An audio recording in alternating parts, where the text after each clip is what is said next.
श्री गणेशाय नमः.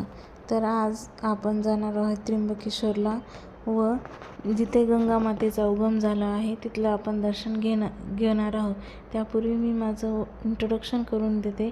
माझं नाव आहे डॉक्टर भगवती पंडितराव पोळ. मी एक होमिओपॅथिक स्टुडंट असून मी सध्या नाशिकमध्ये जॉब करते. तर नमस्कार मित्र आणि माझ्या मैत्रिणींनो.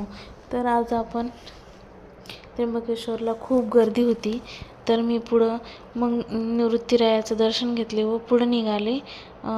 ते म्हणजे जिथं गंगा मातेचं उगम झालं होतं तिथं काही असं महादेवाचं हे बघा, हे आहे रामकुंड.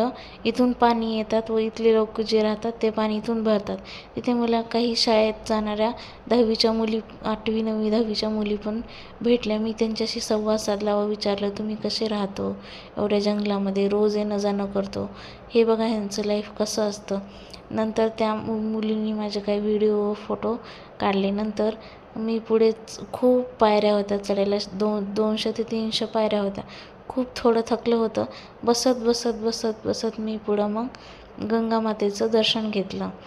हे बघा वरून किती सुंदर व्ह्यू दिसत आहे, मस्त असा पूर्ण खूप छान दिसत आहे. हे मंदिर आहे जिथं गंगा मातेचं उगम झालेलं आहे. नंतर पहिल्यांदा आपण गणपती बाप्पाचं श्री गणेशायाने वंदन करून त्यांचे दर्शन घेतले व नंतर लगेच गंगा मातेचं मंदिर आहे त्यांचं दर्शन घेतले. तिथे आपण कोणती पण पूजा वगैरे पण करू शकतो, कुलस्वामिनीची वगैरे किंवा आपल्या वडील उपार्जीची त्यांची आपण पूजा पण करू शकतो. नंतर माता पार्वतीची सुंदर मूर्ती आहे, तिथलं दर्शन घेतलं. त्याच्यानंतर आपण बघा किती सुंदर दिसत आहे हे वरून. इथं काही मुलं फोटो वगैरे, मी पण काही फोटो वगैरे व्हिडिओ काढले व पुढं गेले.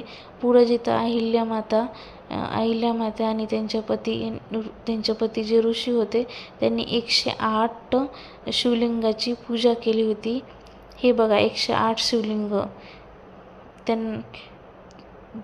108 शिवलिंगाची पूजा केली होती. तिथलं मी दर्शन घेतलं व नंतर मी थोडे अजून व्हिडिओ आणि फोटो क्लिक केले. नंतर मग खूप थकले होते. मग थकल्याच्या नंतर मी खाली उतरले.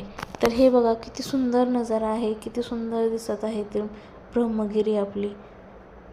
ओके, तर माझा फर्स्ट ब्लॉग तुम्हाला कसा वाटला हे मला नक्की कमेंटमध्ये कळवा. थँक्यू.